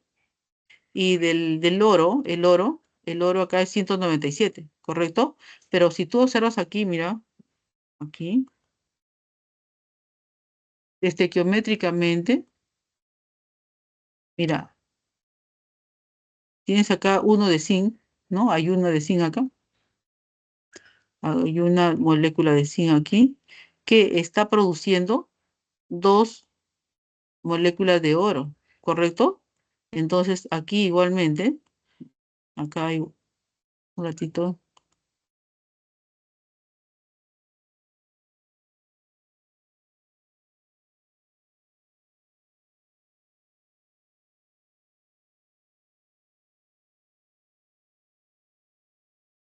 acá igualmente, entonces tú dices una molécula de zinc, ¿no es cierto? Es 65 gramos, también puedes expresarlo en 65 toneladas, en 65, eh, ¿qué te puedo decir? Miligramos también si quieres, siempre y cuando el de abajo también sea expresado igual, ¿no? Acá estamos expresando ambos en toneladas. Una molécula de zinc lo estamos expresando en toneladas, ¿no? En toneladas 65 gramos se puede decir en una comparación, ¿no? A ese nivel. También igualmente, entonces las toneladas de oro que se van a producir con 65 toneladas es 2 porque son dos moléculas de oro, entonces 2 por el peso molecular del oro, pero en toneladas, porque así nos pide el problema. Entonces 2 por 197 toneladas de oro. Ahí sí las dos están en las mismas unidades y podemos proceder. Pero esta parte de acá, esto de parte de acá se ha sacado, esto se llama, esto es una relación estequiométrica. Ah, ok, profesora, está bien. Si fuera volumen sería igual, sería diferente. Este, si fuera volumen, tendrías que también saber la proporción del otro en volumen, ¿no? Según la estequiometría también. Acuérdate cuando comparábamos eso con el número de Avogadro, ¿te acuerdas? Sí, profesora. Entonces, veíamos que los volúmenes y los pesos, como nosotros los utilizamos. Recuerda que en volumen era 22.4 litros ¿cómo se llama? Condiciones normales. Condiciones normales. Hay que ver pero cuando eso es en gases, ¿correcto? Entonces, este no es el caso de gases, esos son gramos, ¿no?